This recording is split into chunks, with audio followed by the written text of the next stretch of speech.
Hi, my name is Travis Guse. I'm the new Mission Engagement Facilitator here for the Central Region of the Southeastern District.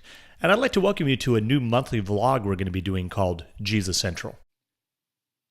Now, the purpose of this vlog is really for a couple things. One, we want to give you monthly inspirational thoughts, missional thoughts of how you can step in and join Jesus in his mission of starting new kingdom initiatives to bless your neighborhoods and your communities, to partner with others to do that as well. We also want to give you updates as far as training events and equipping events around the Central Region, the Southeastern District, and also to share inspiring stories of what God's people are doing in their own neighborhoods and communities, starting initiatives that hopefully will inspire you to think creatively of how you can start initiatives in the places where you live.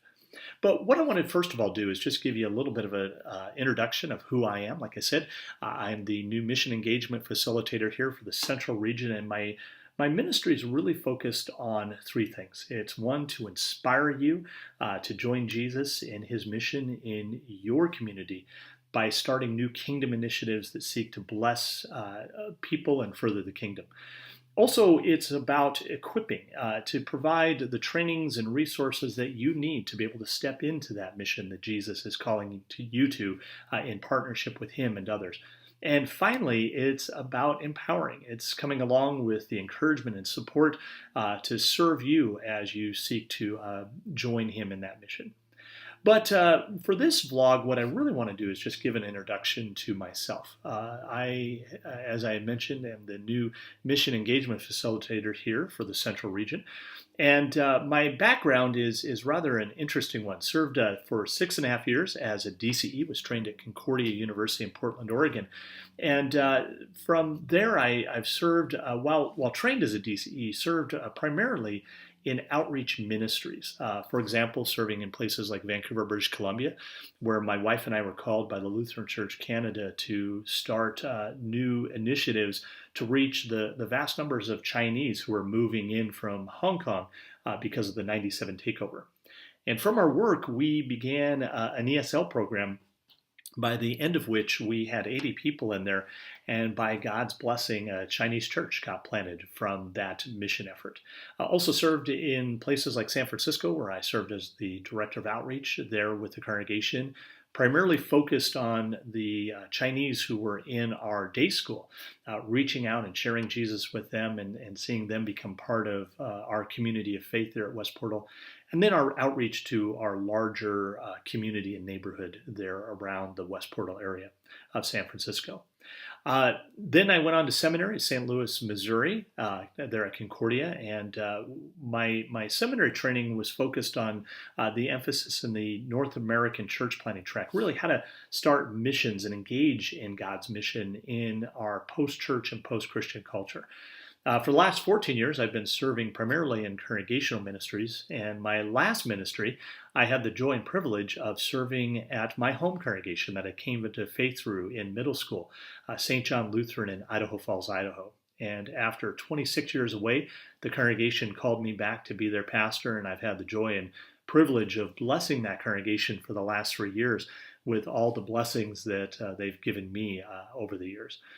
And about a month ago, I moved out here with my family to Williamsburg, Virginia. That's where we're located, as I start my new ministry and partnership with all of you. Now, what I'd like to do is also share my faith journey with you. We all have a story of how Jesus has worked to bring us to faith and make us alive in his kingdom promises. And for us to reach out with the gospel, to be a blessing to our neighbors and our communities, it's important for us to understand and be able to share our faith stories as we connect our story to their story and focusing and telling the story of Jesus and his love and forgiveness and new life that we have in him. My story, while not atypical to the story of many growing up today in this post-church, post-Christian culture, is maybe a little bit atypical for a pastor. I was born and raised in Idaho Falls, Idaho. Uh, my family background was really one of brokenness. My mother and father, unfortunately, had to get married because they got pregnant when they were in high school, and I came along in 1969. My father's background, family background and tradition was Catholic, and so I was baptized in the Catholic Church. And it's there that God placed his promises and love in the waters of baptism upon me, claimed me as his child. But unfortunately, I didn't grow up knowing those baptismal promises and that faith in Jesus. My mother's side of the family was Mormon, and I'll touch on that in a little bit. And then I grew up in a very dysfunctional home with Harley Davidson gang members and drug abuse. And unfortunately, my parents divorced when I was 2 years old and lived with my grandparents for a time, and there the influences of Mormonism were present. My mother remarried when I was about 4 or 5 years old to my stepfather. He was Lutheran by background, but unfortunately, he again was a product of his generation, Vietnam vet, angry at God, post-traumatic stress disorder, alcoholic. And while it really started off wonderful having a new father, unfortunately, his addictions and demons really got the best of him over time. And when I was in seventh grade, my mother and stepfather divorced. And I ended up moving back with my grandparents, my mother's parents, who were Mormon. And they were really a huge blessing to me of providing me love and stability in the midst of that brokenness that I really, really needed. But I would be honest with you, at that time, I was very desperate for family, for connection, for a sense of community, and really was in a desperate state. My eighth grade year, the first semester I got 3 Fs, a C, and an A, and the A was in PE because I could run, but really was a mess. And it was at that time that I really was searching. I thought there was a God, but I didn't know who God was. And so I one time asked my Mormon grandmother, well, how do you know you're going to be saved? And she said, be a good person. And that just did not sit well with me. Even at that young age, I had a very honest assessment of who I was. And I would imagine a chalkboard in the sky, and there was a list of my good and all the marks and then all the bad that I did. And as I looked at that, I saw way too many more bad marks than good marks. And so be a good person didn't bring any comfort to me. And so, just in my own rationale, just one day I thought, well, half my family's Mormon and half's Lutheran, so let's see what the Lutheran Church is. And I, just on my own decision, walked into the doors of St. John Lutheran Church. Really, the only reason I went there was because when I was in third and fourth grade, we lived a block away from the congregation, and so I remembered it. And I also remember going to VBS there and had a good time, and so I thought, well, let's check it out.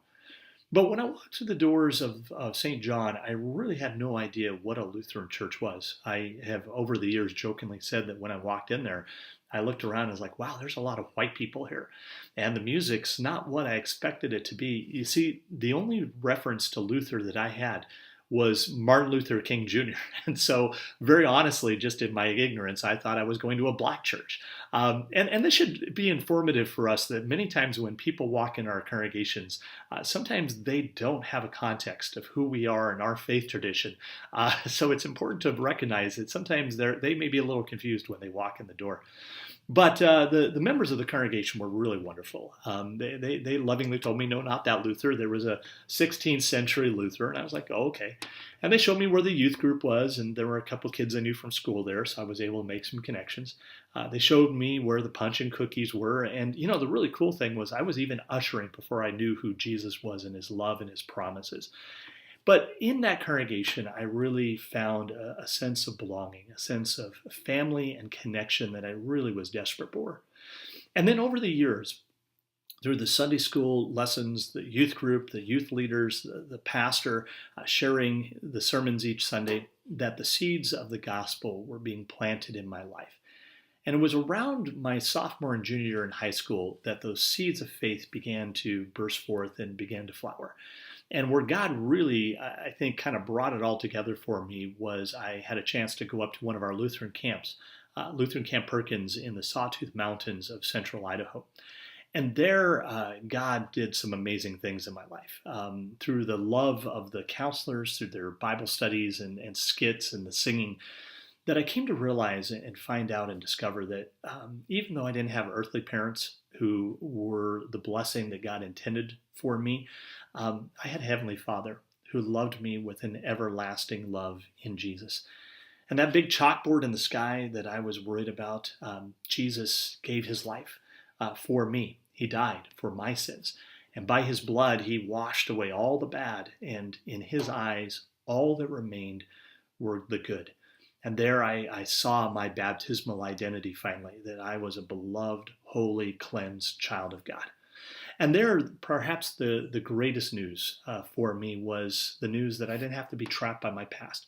I even had my mother who told me when I was in 7th grade that if I wanted to be a drug dealer, that'd be okay with her. And to the good news that I didn't have to be trapped by that any longer. But now I was set free to be who God created and redeemed me to be.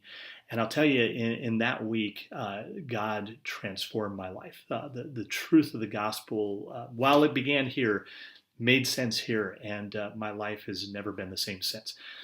It's not that it's been easy. For all of us, our faith journey is filled with ups and downs, but Jesus has been there with his love and forgiveness each step of the way. And very early on, I realized that Jesus literally gave me my life back, and I couldn't think of anything more than to give my life to him and in service to others to share that good news of his love and new life that I had received. I wanted to share that with others. So that's a little bit about my faith journey, how Jesus has worked in his life and brought me alive in his kingdom promises. And really, as I conclude this vlog, I'd like to encourage you to think about, what is your faith journey? What does the good news of the gospel mean for you in your life? If somebody were to ask you, what does Jesus mean to you and what's he done in your life? What would be the story that you would share? And it's important for us to, like I said, to know what our faith story is, the gospel according to us, so that we can share that as we connect our story to the story of other people, and ultimately for the hopes and purposes of connecting their story to his story of redeeming love. I want to wish you God's blessings, and I look forward to joining you each month with these vlogs through Jesus Central, and be watching for webinars and trainings that we're going to be having as well, and we hope to have more information to you on those soon. God's richest blessings, and I look forward to our new partnership here in the central region of the Southeastern District. For more information about what Jesus is doing in and through the central region of the Southeastern District, feel free to reach out to me at tguse@se.lcms.org as we seek to keep Jesus central.